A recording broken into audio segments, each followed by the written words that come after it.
Ki khubor ka Batesi TV ka umdi basnyam bak penjaslian Rupa Premium Meghalaya.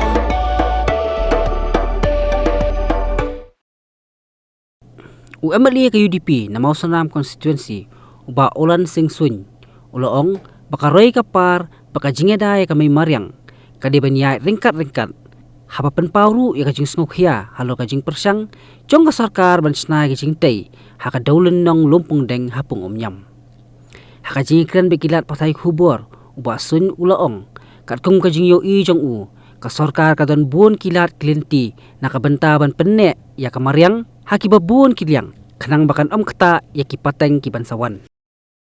The Lumpongdeng issue which I have seen only in the newspaper. I read in the newspaper and I have seen this Jingtei Foundation. Some of the members they have went for agitation to see that nothing should take place in the Lumpongdeng area. Of course, we're concerned about the environment. We are living in the fragile ecosystem, so we have to protect and we have to see that the environment and construction or development should keep in balance. But one thing is that you see, we cannot advance, we cannot progress, because progress and destruction go side by side. So we have to, the main thing is that we have to keep in balance.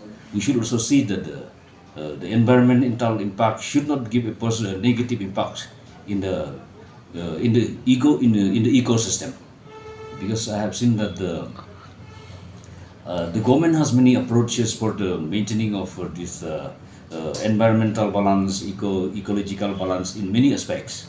So regarding the development of tourism, so also the downside, it is even the Chief Minister has clearly stated that all development should take place, permanent structure should take place only at Orchid area, not in the Lumpongdeng area. Because in Lumpongdeng area, I have seen that even from the government side, it's seen that no permanent structure should be installed there.